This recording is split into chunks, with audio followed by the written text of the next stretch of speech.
ജെകെആർ അക്കാഡമിയിലേക്ക് എല്ലാവർക്കും ഒരിക്കൽ കൂടി സ്വാഗതം. Kerala bank clerk cashier short list PSC പ്രസിദ്ധീകരിച്ചിട്ടുണ്ട്.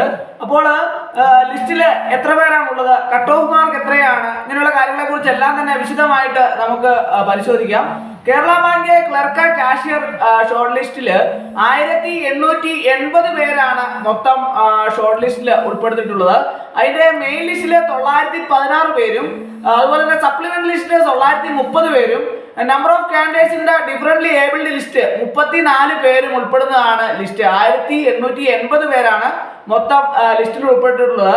കട്ട് ഓഫ് മാർക്ക് 53.33 ആണ് കട്ട് ഓഫ് മാർക്ക് വന്നിട്ടുള്ളത്.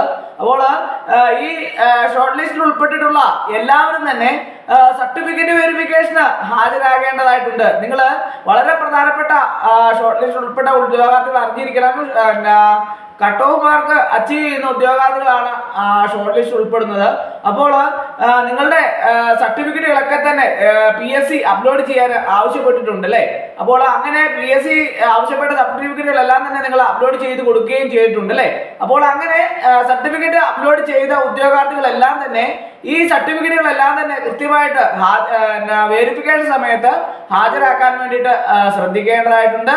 അതുപോലെ തന്നെ വളരെ പ്രധാനപ്പെട്ട ഒരു കാര്യമാണ്, നിങ്ങൾ പ്രൊഫൈലില് കൃത്യമായിട്ട് തന്നെ കാര്യങ്ങളെല്ലാം തന്നെ നിങ്ങളുടെ യോഗ്യതയും കാര്യങ്ങളെല്ലാം തന്നെ കൃത്യമായിട്ട് അപ്ഡേറ്റ് ചെയ്തിട്ടുണ്ടോ എന്ന് നിങ്ങൾ ഓരോ ഉദ്യോഗാർത്ഥിയും പ്രത്യേകം പരിശോധിക്കേണ്ട അത്യാവശ്യമാണ്. അതുപോലെ തന്നെ നിങ്ങൾ അപ്ലോഡ് ചെയ്ത സർട്ടിഫിക്കറ്റുകളെല്ലാം തന്നെ പ്രൊഫൈലിൽ അപ്ഡേറ്റ് ചെയ്ത് കൊടുത്ത സർട്ടിഫിക്കറ്റുകളൊക്കെ തന്നെ ആയിരിക്കണം. അതോടൊപ്പം തന്നെ നിങ്ങൾ അപ്ലോഡ് ചെയ്ത സർട്ടിഫിക്കറ്റുകളെല്ലാം തന്നെ കൃത്യമായിട്ട് ഹാജരാക്കാനും ശ്രദ്ധിക്കേണ്ടത് ആവശ്യമാണ്. അപ്പോൾ Kerala bank clerk cashier general കാറ്റഗറിയിലുള്ള ഷോർട്ട് ലിസ്റ്റ് ആണ് PSC പ്രസിദ്ധീകരിച്ചിട്ടുള്ളത്. സൊസൈറ്റി കാറ്റഗറിയിലുള്ള ഉദ്യോഗാർത്ഥികളെ സംബന്ധിച്ചിടത്തോളം അധികം വൈകാതെ തന്നെ ഷോർട്ട് ലിസ്റ്റ് പ്രസിദ്ധീകരിക്കുമെന്നാണ് അറിയാൻ കഴിയുന്നത്. അതുകൊണ്ട് തന്നെ എല്ലാ ഉദ്യോഗാർത്ഥികളും വളരെ ശ്രദ്ധയോടുകൂടി തന്നെ പ്രൊഫൈലിൽ ശ്രദ്ധിക്കുക. അപ്പോൾ നിങ്ങൾക്ക് ഷോർട്ട് ലിസ്റ്റ് വരുന്ന ഉദ്യോഗാർത്ഥികൾക്ക് എല്ലാം തന്നെ നിങ്ങളുടെ പ്രൊഫൈലിൽ കൃത്യമായിട്ട് തന്നെ അപ്ഡേഷൻ ഉണ്ടാവുന്നതാണ്. അതുപോലെ തന്നെ സർട്ടിഫിക്കറ്റ് വെരിഫിക്കേഷൻ വേണ്ടിയിട്ടുള്ള ഡേറ്റും സമയവും എല്ലാം തന്നെ കൃത്യമായിട്ട് നിങ്ങളുടെ പ്രൊഫൈലിൽ അറിയിക്കുന്നതാണ്. അതനുസരിച്ച് കൃത്യമായിട്ട് നിങ്ങൾ ഓരോരുത്തരും സർട്ടിഫിക്കറ്റ് വെരിഫിക്കേഷന് വേണ്ടിയിട്ട് ഹാജരാകേണ്ടതാണ്.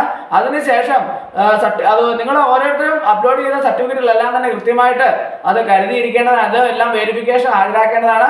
അങ്ങനെ കൃത്യമായിട്ട് ഹാജരാക്കാത്ത ഉദ്യോഗാർത്ഥികളെ റിജക്ട് ചെയ്യാനുള്ള സാധ്യതകൾ ഏറെയാണ്. അതുകൊണ്ട് തന്നെ ഓരോ ഉദ്യോഗാർത്ഥിയും തങ്ങളുടെ അപ്ലോഡ് ചെയ്ത സർട്ടിഫിക്കറ്റുകളെല്ലാം തന്നെ കൃത്യമായിട്ട് വെരിഫിക്കേഷൻ സമയത്ത് ഹാജരാക്കാൻ വേണ്ടിയിട്ട് ശ്രദ്ധിക്കേണ്ടതാണ്. അതുപോലെ തന്നെ ഈ സർട്ടിഫിക്കറ്റ് വെരിഫിക്കേഷൻ ശേഷമാണ് ഫൈനൽ ലിസ്റ്റ് ഉണ്ടാവുക. അതിന് ശേഷമാണ് പിന്നീട് അഡ്വൈസും കാര്യങ്ങളൊക്കെ തന്നെ ഉണ്ടാവുന്നത്. അപ്പോൾ തന്നെ ഇപ്പോൾ ഷോർട്ട് ലിസ്റ്റ് വന്ന ഉദ്യോഗാർത്ഥികളെല്ലാം തന്നെ വെരിഫിക്കേഷന് വേണ്ടിയിട്ട് ഹാജരാകാൻ വേണ്ടിയിട്ട് ഓരോ ഉദ്യോഗാർത്ഥിയും പ്രത്യേകം തയ്യാറായിരിക്കേണ്ടതാണ്. അപ്പോൾ ഇന്നത്തെ ക്ലാസ് എല്ലാവർക്കും ഇഷ്ടമായെന്ന് വിചാരിക്കുന്നു.